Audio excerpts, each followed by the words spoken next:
তো এখানে আমাদের সেমিনারের প্রিপারেশন শুরু হয়ে গেছে, সেটা রিতকে দেখেই বুঝতে পারছো। আমি যেহেতু নেল করছিলাম তাই সেও আমার সাথে বসেছিল। আর তারপরে সব কাজ শেষ করে আমি, লাবণী, পিয়া দেখো ভোর 4:30 বাজিয়ে দিয়েছি, কারণ প্রচুর কাজ বাকি ছিল। আর এই যে স্বর্ণালীও চলে আসলো ট্রেনে। তো আমরা ভেবেছিলাম আমাদেরকে হয়তো আবার উঠতে হবে ভোরবেলা, কিন্তু আমরা এতক্ষণই জেগেছিলাম যে ওকে ঘুম পাড়িয়েই তারপর আমরা ঘুমিয়েছিলাম। तेरी झलक शर्फी शिवली बातें। আর তারপর 1 ঘন্টা ঘুমানোর পর 6টা থেকেই আমাদের সব কাজ শুরু হয়ে গিয়েছিল। আর এখানে চলে এসেছিলো আমাদের বিউটি থেকে পিয়ার, প্রচুর পিয়ার এসেছিলো, মানে আমরা প্রচুর স্টুডেন্টকে দিয়েওছি। আর অনেকগুলো পিয়ার পাঠিয়েছিল। আর তারপরে এই যে সব কিছু প্রিপারেশান হয়ে গেছে। আর এখানে ও আর ওর ভাইরা সবাই এসে সব ম্যানেজও করে দিয়েছিল, আমার মা বাবা সবাই ছিল। আর এখানে আমি মহারানীর মতন আমার মডেলকে নিয়ে ঢুকছি।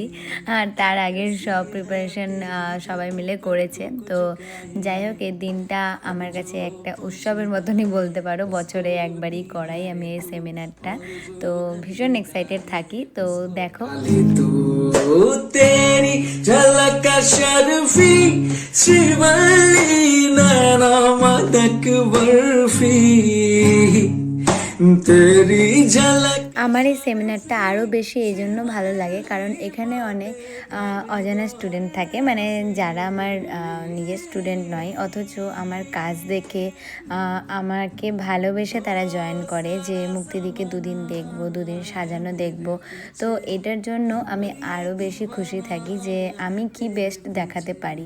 তো 2 দিনে আমি আমার 200% দিই। যারা জয়েন করে তারা জানে যে আমি যতটা জানি তার সবটাই বলি, এবার যতটা কভার করতে পারি।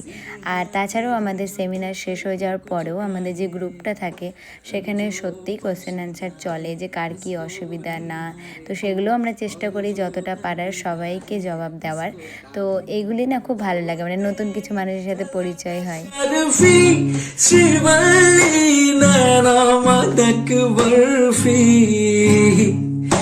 तेरी झलक शर्फी शिवली बात। প্রায় কয়েক মাস হতে চললো আমার ব্লগ ভিডিও ছাড়া গেল। তো তোমরা এতদিনে কে আমাকে কতটা চিনলে সেটা একটু জানিও, আর কে কোথা থেকে দেখছো সেটাও বলো। আর আমার তো বাড়ি ফারাক্কা, আশা করি সবাই বুঝে গিয়েছো।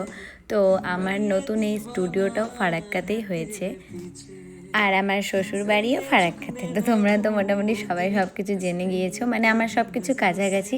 শুধু আমার যেটা আরেকটা স্টুডিও রয়েছে সেটা মালদাতে, সেটা অনেকেই জানো না। তো মালদাতে যেসব আমার ক্লায়েন্টসরা রয়েছে তাদের জন্য আমার মালদায় একটা স্টুডিও রেন্টে নেওয়া আছে।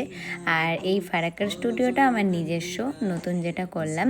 তো তোমরা যারা যারা আমার মেকআপ পছন্দ করো অবশ্যই সাপোর্ট করো। আর আমি কেমন সাজাই, আমার কাজ কেমন লাগে সেগুলি অবশ্যই জানিও।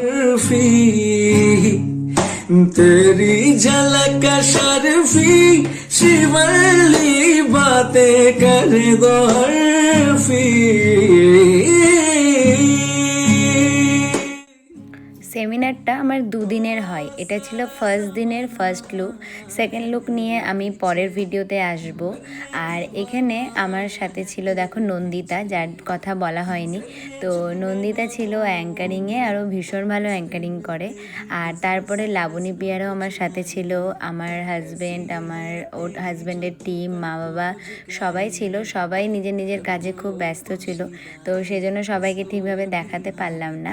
আর এই যে আমার নতুন নতুন স্টুডেন্টরা কোশ্চেন করছিল, আর আমি চেষ্টা করছিলাম তাদেরকে যেন সব কিছু বুঝিয়ে বুঝিয়ে বলি। তো আমার এই সেমিনারের ভিডিওটা তোমাদের কেমন লাগলো সেটা तेरी झलक शर्फी शिवली बातें कर। ফার্স্ট মডেল ছিল রিয়া, তার বাড়ি নবদ্বীপ। তো সে নবদ্বীপ থেকে এসেছিল, ভীষণ ভালো, সারাদিন আমাদের সাথে ছিল। আর এই দেখো লাঞ্চ টাইম, এখানে খাওয়া দাওয়া শুরু হয়ে গেছিলো, সেটা ছাদে অ্যারেঞ্জ করা হয়েছিল। আর সব স্টুডেন্টরা খুব ভালোভাবে ছাদে গিয়ে খাওয়া দাওয়া করে আবার ডাস্টবিনে ফেলে খুব সুন্দর মেনটেন করেছে, আমার খুব ভালো লেগেছে সব কিছুটাই। আর এখানে ব্রেক টাইমের পরে আমি বলেছিলাম যে একটা হেয়ারস্টাইল দেখাবো, যেটা ব্রাইডকে। তো তার জন্য আমি শুধুমাত্র ক্রিম্পিং করেই এনেছিলাম, মানে আমি কোনো ব্যাকে হেয়ারস্টাইল কিছুই করিনি, সবটাই আমি আমার স্টুডেন্টদের সামনেই করেছি। তো এখানে যে ড্রেসটাও পরেছি সেটা স্নেহাশিসদা পাঠিয়েছে, তো তোমাদেরকে আমি যতটা পারি আমি সব ডিটেলসই বলি। আর এই তো এখন আমার মডেলের লাঞ্চ করার টাইম, তার জন্য আমি ওকে নিচে নিয়ে যাই। আর তার মধ্যে আমার একটা ভাই মানে প্রকাশ, ও খুব ভালো গানও করে, তো ও খুব ভালো জিনিসটাকে ম্যানেজ করছিল, টিফিন টাইমে খুব সুন্দর গান করে করে শোনাচ্ছিল।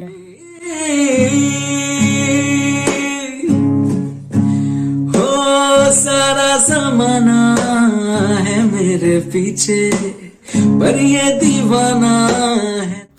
আর এই তো ফাইনাল লুক কমপ্লিট আমার মিষ্টি মডেলের, মানে দেখতেই পাচ্ছ এত মিষ্টি লাগছে ব্রাইডাল লুকে ওকে। আমার ভীষণ ভালো লাগে ওর এই ফেস কাটিংটা, খুবই কিউট। তো ওকে যে কোনো লুকেই ভালো লাগে, তো আমি আজকে ওকে ব্রাইডাল লুক করেছিলাম। আর সব স্টুডেন্টরা আমার ওয়েট করছিল এরপর সেকেন্ড লুকের জন্য, তাই ওর ফটোশ্যুট চলছিল। তো আজকের ভিডিওটা এতটাই, এবার তোমাদের নেক্সট পার্টে আসবো সেকেন্ড লুক নিয়ে। शर्फी शिवली नैना मदक बर्फी तेरी झलक शर्फी शिवली बातें कर दो हर